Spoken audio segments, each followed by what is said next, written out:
अगर आप टॉप 100 की रैंक लेकर आना चाहते हो जेईई 2028 में, वो भी 0 से शुरू करके अगले 20 महीने में, पर आज आपकी प्रिपरेशन एकदम खराब है, शुरू के 4 महीने ऑलमोस्ट वेस्ट हो चुके हैं, आपके बैकलॉग्स ही बैकलॉग्स बन गए हैं, थ्योरी में, सवालों में, टेस्ट में, आपके टेस्ट में नंबर गिरते जा रहे हैं, साथ में आपसे टफ क्वेश्चन सॉल्व नहीं हो रहे। आप रोज सुबह उठकर ये सोचते हो आज टाइम टेबल बनाएंगे, आज 10 से 12 घंटे की पढ़ाई करेंगे, आज बैकलॉग खत्म करेंगे, आज सवाल करेंगे, पर डे एंड पर कुछ नहीं हो पा रहा। कंफ्यूजन ही कंफ्यूजन है। बैकलॉग करें, करें, पढ़ाई करें, साथ में अब डर लगना शुरू हो गया है, क्योंकि अगर क्लास 11th अच्छे से नहीं हुई तो 12th में कुछ समझ में नहीं आएगा, क्योंकि 12th के ऑलमोस्ट सारे चैप्टर्स 11th पर डिपेंड होते हैं। अब डर लगना शुरू हो गया है कि 5 महीने हमारे पास हैं जिसमें हमको 11th का सिलेबस, एटलीस्ट जो इंपॉर्टेंट चैप्टर्स है वो मेजरली हमें बहुत अच्छे लेवल पर लेकर जाना है, जिसपे टॉप 100 वाला बच्चा लेकर जाता है। और अब डर लगना शुरू हो गया है कि बचे हुए टाइम में, क्योंकि हमारा टाइम वेस्ट हो गया, टॉप 100 की रैंक पॉसिबल है क्या? जो सपना देखा था आईआईटी बॉम्बे सीएस का, आईआईटी दिल्ली सीएस का, वो पॉसिबल है क्या? क्या अभी भी हम वो बच्चों से कॉम्पीट करके जीत सकते हैं क्या, जो 7वीं 8वीं 9वीं 10वीं से प्रिपरेशन कर रहे हैं? इस सब का जवाब है हाँ।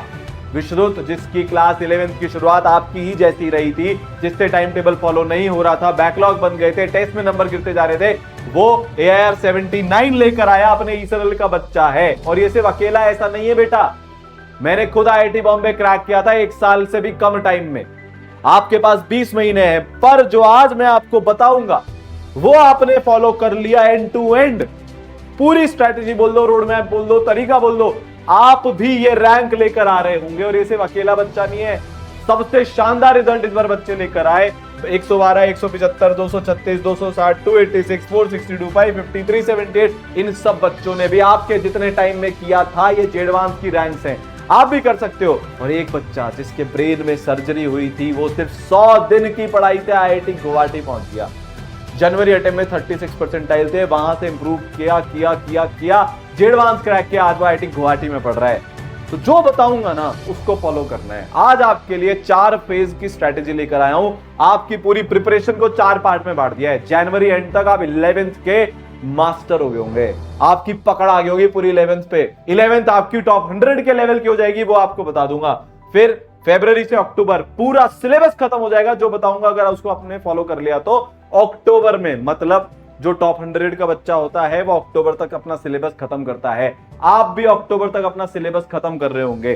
फेज 3 नवंबर टू जनवरी, यहां पर हमारा टारगेट है 99.9 परसेंटाइल हम जनवरी जेईई मेंस में लेकर आ जाएं। साथ में बोर्ड की प्रिपरेशन का भी आपको पूरा प्लानर बताऊंगा आज इसी वीडियो में, वो भी अगले 10 मिनट में, ठीक है। और फेज 4 फरवरी से मई की जे एडवांस के लेवल को हमें और कैसे ऊपर उठाना है। देखो, अगर आपको टाइम पास करना है, अगर आपको वैसी प्रिपरेशन करनी है जैसे आप अभी तक करते आ रहे हो, अगर आप नहीं चाहते आपके टेस्ट के मार्क्स इंप्रूव, अगर आप नहीं चाहते आप आई10 बनो, अभी ये वीडियो छोड़कर चल जाओ यार, ठीक है। बाकी अगले 10 मिनट भी क्यों इन्वेस्ट करते हो भाई, करते रहो जो कर रहे थे। पर अगर करना है, अगर लाइफ का सबसे तगड़ा कमबैक करना है, अगर जीत कर दिखाना है और जो सपना देखा है टॉप 100 की रैंक का उसको पूरा करना है, तो लास्ट तक वीडियो देखना। एक एक चीज बता दूंगा, कितनी इंपॉर्टेंट चैप्टर्स है जो सबसे पहले करने हैं, थ्योरी कितने घंटे पर डे पढ़नी है, कौन से लेवल की पढ़नी है, रिवीजन कैसे करना है, प्रैक्टिस कितने क्वेश्चन पर डे, कौन से लेवल के test, mindset, every single thing, जिससे 79 रैंक आई थी। और पिछले इतने सालों से मेरे पढ़ाए हुए बच्चे हजारों की संख्या में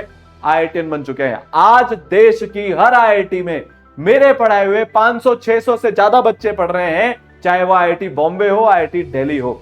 वो चीज आज मैं आपको बताने वाला हूं, वो सारे सीक्रेट आउट हो जाएंगे। सबसे पहले जाकर कॉपी और पेन ले आओ, स्ट्रैटेजी बताओ, उससे पहले लिखे ना भाई। ये सिर्फ सुनकर ऐसे पलंग पे बैठ के मोटिवेशन नहीं चल रहा है, तुम्हारी लाइफ चेंज होने वाली है, ये पक्का है। ले आए। अब आगे बढ़ने से पहले आपसे एक वादा चाहता हूं मैं। पता है मैक्सिमम बच्चे के साथ प्रॉब्लम क्या होती है, वो सपने छोटे देखना शुरू कर देता है। 4 महीने बिगड़ गए, अब तो एक काम करता हूं, टॉप 5000 का टारगेट करता हूं। क्यों? जब वो 79 ला सकता है आपके जितने टाइम में, तो आप नहीं ला सकते।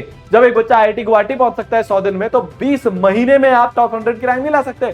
ला सकते हो, हर साल बच्चे लाते हैं।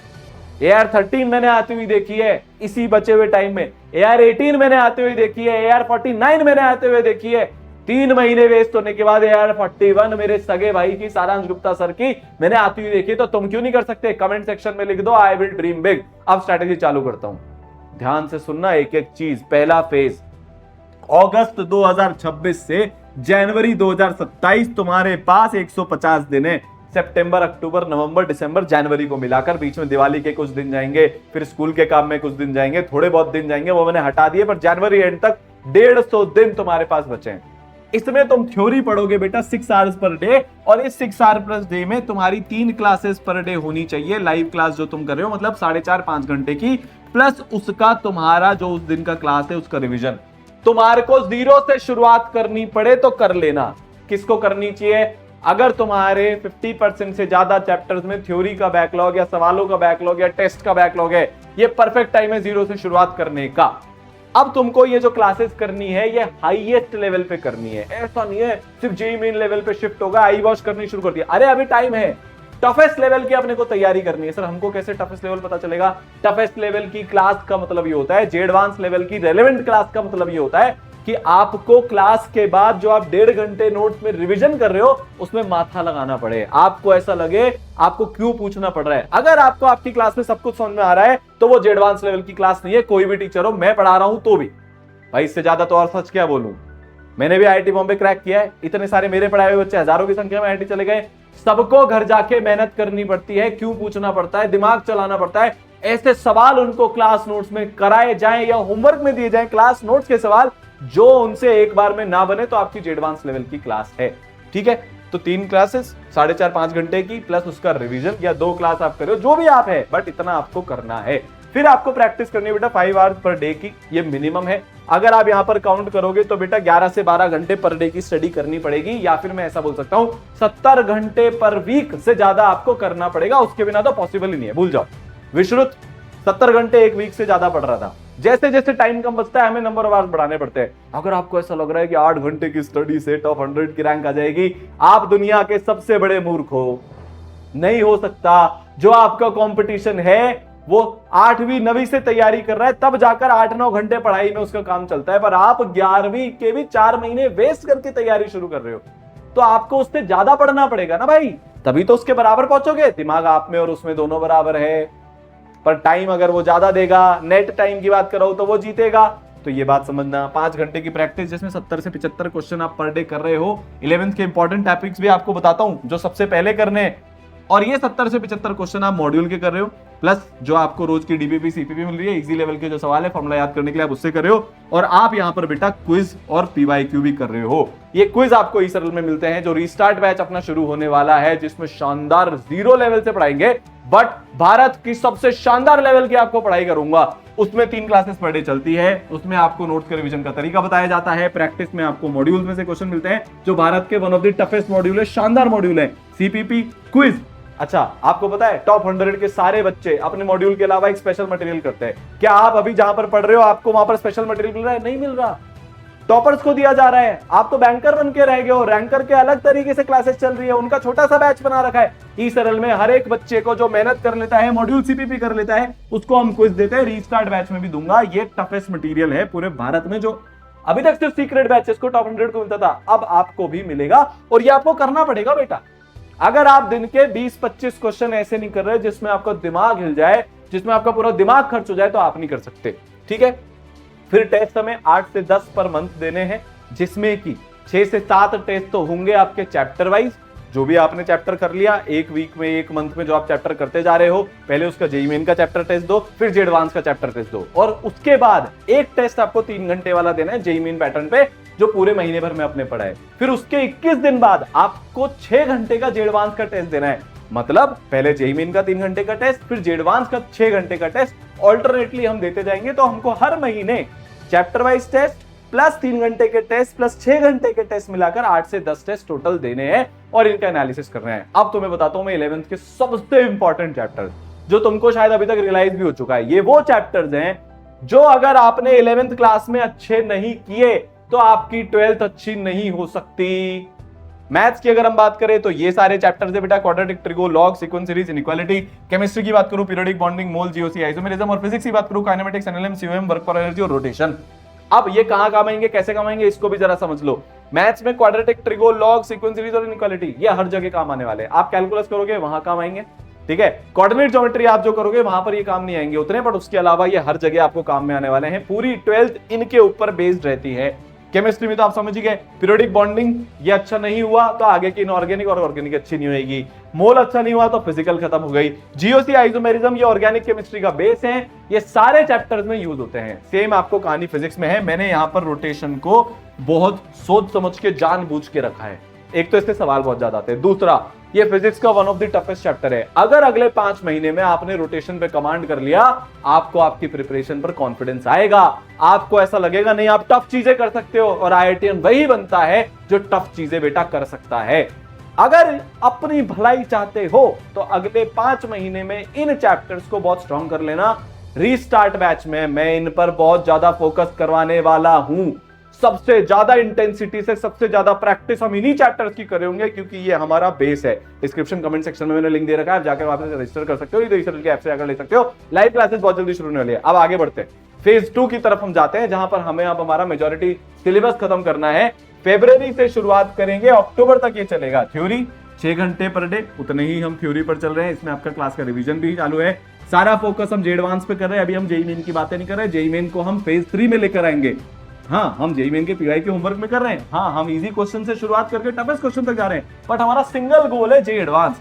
ठीक है, फिर आप प्रैक्टिस करिए 6 घंटे पर डे। ध्यान देना, आपने 1 घंटे पर डे की प्रैक्टिस बढ़ा दी है, क्योंकि पुराने चैप्टर्स की भी हम प्रैक्टिस धीरे धीरे करते रहेंगे। 80 से 85 क्वेश्चन पर डे आप यहाँ पर करोगे, क्योंकि 1 घंटे आप ज्यादा प्रैक्टिस कर रहे हो, मॉड्यूल में से, सीपीपी में से, क्विज में से, जेई मेन, जे एडवांस के पीवाईक्यू में से, ई-सरल में। तो हम रीस्टार्ट बैच के अंदर आपको ये होमवर्क में देते हैं रोज, और वो होमवर्क क्लास में डिस्कस होता है रोज। तो आपको अलग से कुछ नहीं करना, सारे मटेरियल में से आपको होमवर्क मिलना चाहिए, क्योंकि आप खुद से मैनेज कर ही नहीं सकते। वहीं से तो कंफ्यूजन चालू होता है। होमवर्क मिल रहा है, वो करो, क्लास में डिस्कस करो, कोई डाउट ही नहीं आना चाहिए। ठीक है, मतलब डाउट नहीं आना चाहिए, मतलब डाउट क्लियर हो जाने चाहिए। डाउट तो आना चाहिए भाई। असली जे एस्पिरेंट वही है जो जेब में 50-60 डाउट लेकर घूम रहा है, तभी जाकर दिमाग खुलता है। पर डाउट रिजॉल्व करने का ऑप्शन विद टीचर इंटरेक्शन हमें मिलना चाहिए। इसलिए इस में 2 इंटरेक्टिव क्लास लगाता हूं। यहां तक बात समझ में आ गई। टेस्ट की संख्या थोड़ी सी हम बढ़ाएंगे, क्योंकि सिलेबस ज्यादा कवर हो रहा है, ज्यादा स्पीड से कवर हो रहा है। तो 10 से 12 टेस्ट पर मंथ, जिसमें chapter wise test, JEE Main, JEE advance के 3 घंटे के टेस्ट और 6 घंटे के टेस्ट शामिल है, प्लस इनका एनालिसिस शामिल है। पता है विश्रुत की परफॉर्मेंस कहां से इंप्रूव होनी शुरू हुई? पता है मेरी खुद की परफॉर्मेंस कहां से इंप्रूव होनी शुरू हुई थी जेई में? जिस दिन से मैंने टेस्ट एनालिसिस करना शुरू किया था। जो 3 घंटे के और 6 घंटे के टेस्ट हो रहे हैं, इनका तो रिलीजियसली टेस्ट एनालिसिस करना है। और इसके लिए मैं आपको मेंटर्स देता हूं ई-सरल के अंदर। अगर आप रीस्टार्ट बैच में आ रहे हो तो 2 मेंटर होंगे। मैं भी बच्चों का टेस्ट एनालिसिस करवाता हूं, टीचर्स भी बच्चों का टेस्ट एनालिसिस करवाते हैं। नंबर कहां कट रहे हैं आपको पता होना चाहिए। फॉर्मूला भूल रहे हो, तुक्के मार रहे हो, पेपर में दिमाग नहीं चल रहा, एफिशिएंसी नहीं आ रही, टाइम मैनेजमेंट नहीं हो रहा, 2 सब्जेक्ट में ज्यादा टाइम चला जाता है, 1 सब्जेक्ट में कम टाइम जाता है, क्या कारण है एग्जैक्टली वो पता होना चाहिए। और साथ में 20 पेज की एनालिसिस की रिपोर्ट भी हम आपको देंगे हर टेस्ट की। उसमें साफ साफ पता चल जाता है टॉपर क्या सही कर रहा है, आप क्या गलत कर रहे हो, कौन सा सब टॉपिक कमजोर है। कई बार क्या लगता है सर हमारा तो है ना पूरा मोल कमजोर है, बाद में जाकर पता चलता है कॉन्सेंट्रेशन टर्म्स में मोलैलिटी वाला पार्ट कमजोर था। तो बार बार ही पूरा चैप्टर रिवाइज किए जा रहे हैं या कॉन्फिडेंस खत्म किए जा रहे हैं, जबकि 80% चैप्टर तो अच्छा है। ये सारी डिटेल्स उस टेस्ट एनालिसिस की रिपोर्ट में मैं आपको दे दूंगा, तभी जाकर सिलेक्शन होगा भाई, तभी जाकर टॉप 100 आएगी। गलतियां ही नहीं पता चलेगी तो सुधारोगे किसको? ठीक है, बोर्ड की प्रिपरेशन अप्रैल से शुरू कर देना। कहां से शुरू करनी है? अप्रैल से शुरू करनी है। 2 घंटे पर वीक, प्रेफरेबली संडे को या फिर रात को किसी दिन थक गए यार, मन नहीं हो रहा, चलो इंग्लिश की किताब खोली, पढ़ ली, उसमें से कोई पोएट्री या ग्रामर का सेक्शन कर लिया थोड़ा बहुत, या लिटरेचर वहां से हमने कर लिया, वो कर लेना। और आपका 5वां सब्जेक्ट कौन सा है इस पे डिपेंड करता है। फिजिकल एजुकेशन है, कुछ करने की जरूरत नहीं है, पर इसके अलावा अगर कुछ है, कुछ बच्चे बायो ले लेते हैं, कुछ कंप्यूटर साइंस ले लेते हैं, उसमें फिर आपको और ये टाइम देना पड़ेगा। अप्रैल से शुरू कर दोगे तो बाद में प्रॉब्लम नहीं होगी, वरना बाद में स्कूल प्रैक्टिकल, बोर्ड, थ्योरी, ये सब इतना दिमाग खा जाता है ना भाई, मैं सही बता रहा हूं। ठीक है, फिर आते हैं अपन फेज 3 पर। यहां पर आपका सिलेबस खत्म हो चुका है, आप लगातार टेस्ट देते जा रहे हो। फेज 3 इज नवंबर टू जनवरी 2028। हमारा 75% फोकस जेई मेन पे चला जाएगा, 25% फोकस जेई एडवांस पे चला जाएगा। जब मैं बोलता हूं जेई मेन पे फोकस चला जाएगा, इसका मतलब हम जेई मेन के पीवाईक्यू ज्यादा कर रहे होंगे, हम जेई मेन के टेस्ट दे रहे होंगे, हमारा ओरिएंटेशन उन चैप्टर से बिल्कुल हट जाएगा जो जेई एडवांस के सिलेबस में है पर जेई मेन के सिलेबस में नहीं है। इसका मतलब हम जेई मेन ज्यादा कर रहे हैं। यहां पर हमने थ्योरी का टाइम थोड़ा सा कम कर दिया, प्रैक्टिस का टाइम थोड़ा सा कम कर दिया, और टेस्ट का टाइम हमने बहुत ज्यादा बढ़ा दिया। और प्रैक्टिस में भी हमको थोड़ा फॉर्मेट चेंज करना पड़ेगा। लास्ट के 3 महीने हम मल्टी कॉन्सेप्ट क्वेश्चन ज्यादा करेंगे, क्योंकि अब सिलेबस खत्म हो गया। तो मैं ऐसे चैप्टर में से भी प्रैक्टिस कर सकता हूं, मतलब ऐसे क्वेश्चन भी मैं कर सकता हूं जिसमें 12th का एक चैप्टर लग रहा हो, 11th का एक चैप्टर लग रहा हो। अभी जब आप सिलेबस खत्म कर रहे हो तब मल्टी कॉन्सेप्ट करना उतना आसान नहीं है, क्योंकि सवाल बनाना मुश्किल होता है, पर जब पूरा सिलेबस खत्म हो गया तो मैं आराम से कर सकता हूं। जेईई मेन 2026 की अगर हम बात करें, जनवरी में केमिस्ट्री में भर भर के स्टेटमेंट बेस्ड क्वेश्चन आए, जिसके कारण कट ऑफ लोएस्ट गई थी 99 परसेंटाइल की। आपको पता है सबसे कम मार्क्स पे 99 परसेंटाइल आई थी जेईई मेन 2026 में, पूरा एवरेज धड़ाम हो गया था। क्यों? स्टेटमेंट बेस्ड क्वेश्चन से। और आपको statement based question restart batch के अंदर अगर आप आते हो या आप ऑलरेडी ब्रह्मोस में हो तो बेटा वो स्पेशल 27 में मिल जाएंगे, और हम एक नई बुक फिर से बनाएंगे 2027 जेईई मेन के बाद, उसके पैटर्न के अकॉर्डिंग स्पेशल 28 प्लस पीवाईक्यू जो सिलेक्टेड आपको इस बैच में मिलेंगे, उससे आप आराम से प्रैक्टिस, जो डेडिकेटेड स्पेशल प्रैक्टिस करनी है वो आप बेटा यहाँ कर सकते हो। इसके अलावा आपको बहुत सारा मटेरियल मिलता है, क्विज, रैंक बूस्टर वगैरह, वो सब तो मिलते रहेंगे, बट मैं इन वालों के लिए बता रहा हूँ। अब टेस्ट और उसका एनालिसिस नवंबर में आप 5-3 घंटे के टेस्ट दोगे, बाकी जितना टाइम मिल रहा है, जितने चैप्टर वाइज टेस्ट दे सकते हो दे दो, क्योंकि अक्टूबर में सिलेबस खत्म हुआ है, बहुत सारे चैप्टर के चैप्टर वाइज टेस्ट बाकी होंगे, उनको नवंबर में खत्म करना है। फिर दिसंबर में चैप्टर वाइज टेस्ट देना बंद, हम 10 टेस्ट दे रहे होंगे, 10 से 15 3 घंटे के, डिपेंडिंग ऑन आपकी प्रिपरेशन कैसी है। और जनवरी में हम 20 से 25 3 घंटे के टेस्ट दे रहे होंगे, सारे जेईई मेन पैटर्न के हैं, जिसमें हम इजीएस्ट से लेकर टफेस्ट तक के सारे टेस्ट दे रहे होंगे बेटा। फेज 4 की अगर हम बात करें, फाइनली 90% फोकस जे एडवांस पे हमारा जा रहा है। 10 मार्च से, मतलब 10 फरवरी से 10 मार्च हम बिल्कुल जेईई के बारे में सोच ही नहीं रहे हैं। सिर्फ फ्लो हमारा ब्रेक नहीं हो जाए, रोज के 1-2 घंटे 3 घंटे हम जेईई को देंगे, बाकी टाइम हम बोर्ड को देंगे। उसके अलावा जो हमारे पास दिन बचे हुए हैं उसमें हम 4 घंटे की थ्योरी पढ़ रहे होंगे, 6 घंटे की प्रैक्टिस करेंगे। पर अब ये याद रखिएगा, ये जो 6 घंटे की प्रैक्टिस है इसमें आसान कुछ भी नहीं होगा, सिर्फ टफ और टफेस्ट चीजें होगी। और इसके लिए मैं आपको दूंगा 2 और 2A मॉड्यूल, जो भैया अपनी सबसे टफेस्ट वाले सवाल है, मॉड्यूल के शानदार सवाल है वो, रैंक बूस्टर, उसके बाद स्पेशल क्विज, फिर रैंक बूस्टर 2। रैंक बूस्टर भी 2 होते हैं, एक जेईई मेन सेकंड तक और एक जेईई मेन सेकंड के बाद, तो rank booster 1, rank booster 2। Super JEE advance chapter wise test, JEE advance के पीवाईक्यूज, ये सब आपको मटेरियल मिलेगा, कोई बुक और लेने की जरूरत ही नहीं होती, टफेस्ट मटेरियल मैं आपको दे दूंगा। अगर मैं टेस्ट की बात करूं तो फरवरी में मैं 2 ही दूंगा, क्योंकि मैं पूरा बोर्ड पे फोकस्ड हूं। फिर मार्च में बेटा मैं 4 टेस्ट देने वाला हूं, बोर्ड खत्म होने के बाद टेस्ट की संख्या बढ़ती जाएगी। अप्रैल में हम 15 टेस्ट देंगे और मई में हम 10 टेस्ट देंगे, और ये सारे के सारे टेस्ट 6 घंटे के होंगे। आपको अभी तक तो पता ही लग गया होगा, एडवांस 2 बार में होता है, एक शिफ्ट सुबह की, एक शिफ्ट शाम की, मतलब 6 घंटे के हमें पेपर देने होते हैं एक दिन में, तो एकदम एग्जाम्स वाले फोकस पे हम यहाँ पर जा रहे होंगे। फाइनली बात कर लेते हैं हमारा माइंडसेट क्या होना चाहिए, क्योंकि मैंने आपको पूरा फेज वाइज बता दिया आपको कैसे करना है, क्या करना है। माइंडसेट हमारा ये होना चाहिए, आपको मैं आज 1 घंटे का चैलेंज दे रहा हूं। देखो अभी तक प्रॉब्लम क्या है पता है, पढ़ क्यों नहीं पाते हो? क्योंकि आपका टाइम लीक हो रहा है, आपको पता ही नहीं चलता आप एक दिन में कितना फोन चला लेते हो, आपको पता ही नहीं चलता आप प्यार मोहब्बत में कितने डूब गए हो। आपसे कोई भी कुछ भी बोलने आ जाता है, आप क्योंकि अच्छे हो मन के आप उसकी बात मान लेते हो।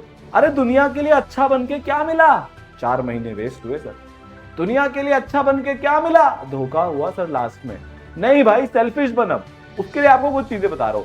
पहला 1 घंटे का चैलेंज सर क्या है, आप दिन में 1 घंटे से ज्यादा अपना डिस्ट्रैक्शन नहीं रख सकते। ये डिस्ट्रैक्शन कुछ भी हो सकता है, फोन है, ऐप डाउनलोड करो, बहुत सारी है आजकल प्ले स्टोर पे, 1 घंटे का लिमिट लगा लो, जो भी ऐप आपको डिस्ट्रैक्ट कर रही है। दोस्त हैं, टाइम फिक्स कर लो, इतनी बजे से इतने बजे तक ये अवेलेबल हो, इसी टाइम पर मस्ती करेंगे।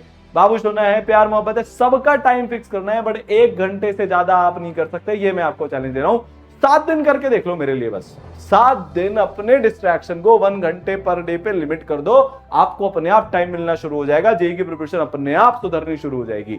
दूसरा, 3 घंटे हमारे को साधु मोड में रहना है। मतलब जब आप क्वेश्चन प्रैक्टिस कर रहे हो, मॉड्यूल कर रहे हो, तो आपके फोन आसपास भी नहीं होना चाहिए। साइलेंट पे रख दिया सर, वो नहीं यार, आप साइलेंट पे रखते हो, हर 10 मिनट में आप उसको टैप कर करके देखते हो, अरे नोटिफिकेशन तो नहीं आया, भाई आ भी गया नोटिफिकेशन तो कौन सी बड़ी बात हो गई।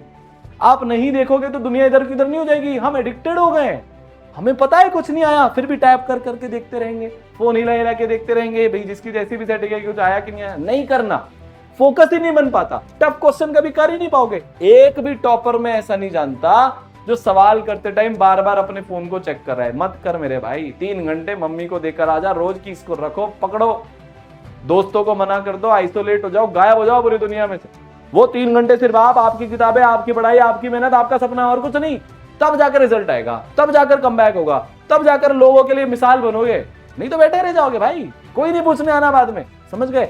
तीसरा, सपना बड़ा देखना है, सपने छोटे मत कर लेना। 4 महीने वेस्ट हो गए, नहीं हो सकता, ये वो फलाने होगा, सब कुछ हो सकता है। चाहते हो तो सब कुछ हो सकता है। जब चाहोगे ना, जब सपना बड़ा देखोगे ना, तब उसके लिए रास्ते खोजोगे। तब तरीके निकालोगे। सपना ही छोटा कर लिया तो कॉम्प्लेसेट हो जाओगे, इजी मोड में आ जाओगे, कंफर्ट जोन में आ जाओगे। नहीं भाई, सपना ऐसा होना चाहिए जो रातों की नींद उड़ा दे कि यार ये कैसे होगा, कितनी मेहनत मेरे को करनी पड़ेगी, तब जाकर जीवन में कुछ अचीव होता है। समझ गए? तुम्हारे साथ लग गया हूं जेईई 2028 वालों के साथ। और जब तक तुम्हारे अंदर से पूरी मेहनत तरीके वाली नहीं निकाल कर ले आता ना, रुकूंगा नहीं भाई। All the best.